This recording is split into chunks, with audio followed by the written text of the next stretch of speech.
इसलिए मनुष्य को कभी नीच का संग नहीं करना चाहिए। नीच माने पतन मार्ग वाले, जो पतित गंदी बातें करे, प्रपंच की बातें करे, भोग की बातें करे, भगवान से विमुख होने की बात करे, वो चाहे कोई भी हो, दूर से ही उसका संग त्याग कर देना चाहिए।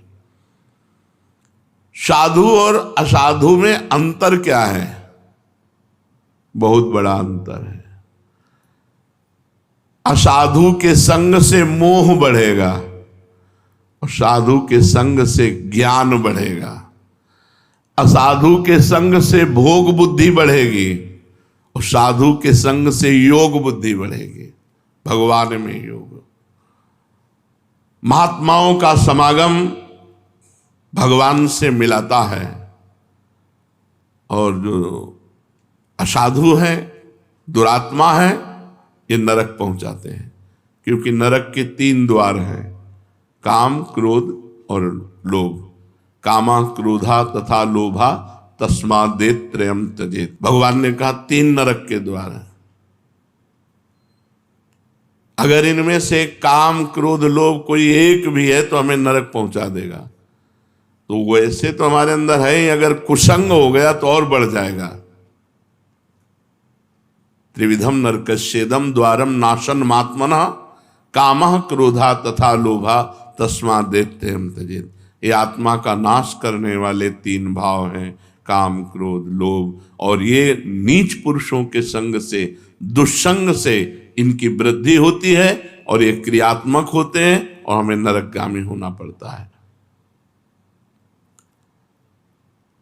सत्संग की जीवन में कितनी आवश्यकता है? जैसे जीने के लिए श्वास की आवश्यकता है, ऐसे हमारे जीवन के लिए सत्संग की आवश्यकता है।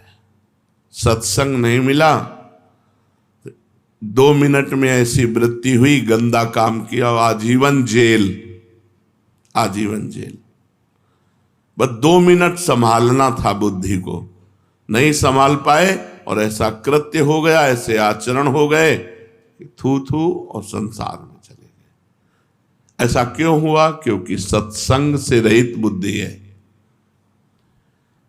जीवन में जैसे जीने के लिए हमें श्वास की जरूरत है, ऐसे ही हमें सत्संग की जरूरत है। सत्संग की, बिना सत्संग के मनुष्य पशु है, राक्षस है, जो मन में आया सो कर रहा है। जिसके जीवन में सत्संग नहीं है उसका जीवन अधूरा जीवन है। जैसे हम श्वास के बिना जीवित नहीं रह सकते, ऐसे हम सत्संग के बिना परम पवित्र जीवन नहीं धारण कर सकते। चाहे वो जितनी अवस्था हो जाए, हमारी दुर्वासनाएं सत्संग से ही नष्ट होती हैं। संतों का मिलना या उनके पास जाना ये प्रारब्ध भाग्य की बात है या कृपा की? हमारे भाग्य बड़े थे तो हमें संत मिले, या भगवान की कृपा हो गई? संसार में आना जाना, मिलना बिछुड़ना, ये सब प्रारब्ध के अनुसार होता है, भाग्य के अनुसार। लेकिन भगवान के प्रेमी संतों का मिलन केवल भगवान की कृपा से होता है, भाग्य से नहीं होता। बिनु हरि कृपा मिले नहीं संता, केवल भगवान की कृपा से होता है। भगवान जिसे अपनाना चाहते हैं उसे संत समागम देते हैं। मतलब भगवान ने हमें स्वीकार कर लिया, हमें सत्संग मिलता है, ये प्रमाण है। भगवान जिसे अपनाना चाहते हैं उसे कृपा करके संत समागम देते हैं, और जिसे भटकाना चाहते हैं उसे कुसंग दे देते हैं। बड़ा दुर्भाग्य जिनको संत संग नहीं मिला, कुसंग में भटक रहे। ऐसे लाखों लोग हैं जो संत संग से सुधर गए, सुधर रहे हैं और सुधरेंगे। और ऐसे लाखों लोग हैं जो कुसंग से नष्ट हो गए। कुसंग सर्वथा त्याज्य, संत संग भगवान की कृपा से। कभी कभी वेशधारी से भी कुसंग हो जाता है। अगर वो सच्चा संत ना हुआ तो बहुत गड़बड़ हो जाता है। हमें लगता है संत है, तो जब हम देखते हैं तो काम क्रोध लोभ के गुलाम वेश संत का, वो मान मर्यादा सब भंग हो जाती है। जब भगवान द्रवित होते हैं, भगवान कृपा करते हैं, तब सच्चे संत का संग प्राप्त होता है। जिनके दर्शन से, जिनके पास रहने से, जिनकी वाणी सुनने से, जिनकी बात मानने से संसार फीका लगने लगे और भगवान में रुचि हो जाए, उसे संत कहते हैं। जिनका दर्शन करने से, जिनके संभाषण से, जिनकी बात मानने से हमारा संसार का राग कम होने लगे और भगवान में रुचि बढ़ने लगे, हमारा भगवत भाव बढ़ने लगे, दैवी संपदा बढ़ने लगे, वही संत है। ये पहचान है उसके। संत से संसार का जो राग है वो संत संग से निश्चित कम होगा और भगवान का भजन बढ़ेगा, तब फिर पूर्ण रूप से संसार का राग नष्ट हो जाएगा। वास्तविक महात्मा कैसा होता है? कोई ऐसा नहीं कह सकता कि महात्मा ऐसा होता है, पर इतना जरूर हम कह सकते हैं कि जिससे कभी किसी का अकल्याण न हो, कारज की हानि न हो, यही सन हठ करी हो पहचानी, साधु ते होए न कारज हानि। जिससे कभी कार्य की हानि नहीं हो सकती, जो कभी परमार्थ विरोधी नहीं हो सकता, जिसके मिलने से निश्चित कल्याण है, वो महात्मा है।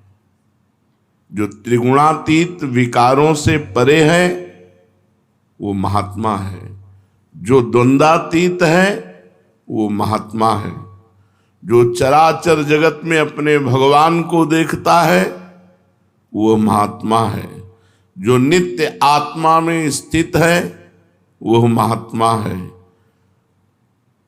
जिसके दर्शन, स्पर्श, संभाषण से अमृत पद की प्राप्ति हो जाए वो महात्मा है। अगर हम संत महापुरुषों की पहचान करना चाहें तो किन लक्षणों से पहचाने? कोई पहचान नहीं। बाहरी बहुत से ऐसे आचरण संतों के होते हैं जिनसे आप ये मानना भी नहीं चाहेंगे कि ये संत हैं और बहुत उच्च कोटि के संत हैं। ऐसे संतों की बाहरी लक्षण देखें जिनसे आप पहचान नहीं सकते। हमारी बुद्धि का मापदंड प्रकृतिजन्य है, हमारी बुद्धि प्राकृतिक है। वो त्रिगुणातीत अप्राकृत महापुरुषों की पहचान कैसे कर सकती है? जैसे कबाड़ के तौलने वाले से सोना चांदी नहीं तौला जाता, उसका अलग तराजू होता है।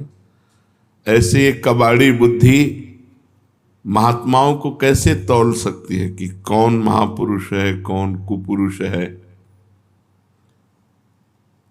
पर इतना जरूर हम कहते हैं कि सच्चे महापुरुष का